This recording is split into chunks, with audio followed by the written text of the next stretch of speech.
जय श्री राम जी महाराज जी, जय माता सीता जी, जय महाराज जी, जय जय श्री श्री गणपति जय श्री नीम करोड़ी जी महाराज जी, जय नीम करोड़ी महाराज जी के अनंत लीलाओं में हम आपको बाबा जी श्री लीला से पहले की लीला बताने जा रहे हैं जो बाबा जी ने अपने एक भक्त के साथ की थी। नीम करोड़ी महाराज जी ने अपने एक भक्त को नीम करोड़ी महाराज जी कुंभ मेले में इलाहाबाद गए हुए थे अपने कुछ भक्तों के साथ। तो बाबा जी ने कहा कि हमें यहाँ कुछ माइयों को ढूंढना है, वो मेरी प्रतीक्षा कर रही हैं। तो महाराज जी ने कुछ भक्तों को भेजा ढूंढने के लिए।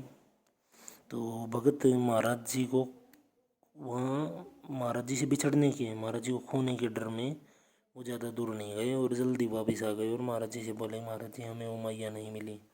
तो महाराज जी आगे बढ़ने लगे और एक के बाद दूसरे टेंट के बाद तीसरे टेंट में जब महाराज जी गए तो वहाँ मैया भजन कीर्तन कर रही थी और महाराज जी की पूजा उन्होंने बस तभी ख़त्म करने ही वाली थी और कर ही दी थी। महाराज जी के अंदर जाती पूजा ख़त्म। और यहाँ तक कि उन्होंने महाराज जी का चित्र भी बना लिया था और वो गा गा कर महाराज जी का गुणगान कर रही थी। तो उनकी पूजा समाप्त होते ही महाराज जी के अंदर जाते ही उनकी पूजा समाप्त हुई। देखो भक्तों लीला भगवान की, महाराज जी की, नीम करोड़ी महाराज की। तो नीम करोड़ी महाराज जी ने उनको दर्शन दिया और छोटे जो भक्त थे उन भक्तों को मिठाइयाँ और दूध लाने के लिए भेज दिया। तो उन भक्त आपस में बातचीत करने लगे ये माइयाँ कितना ही दूध पी पाएंगी।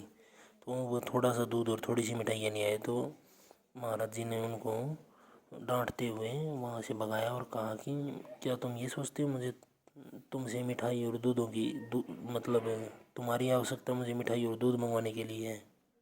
भक्तों को कहा नीम करोड़ी महाराज ने कि यही कि क्या मैं तुमसे मिठाई और दूध मंगवाना चाहता हूँ, क्या तुम ये सोचते हो। और महाराज जी ने फिर उनको अंदर बुलाया तो वहाँ बाल्टियाँ भरी हुई मिठाइयों की और दूध की रखी हुई थी और महाराज जी ने उनको भरपेट मिठाई और दूध खिलाया पिलाया।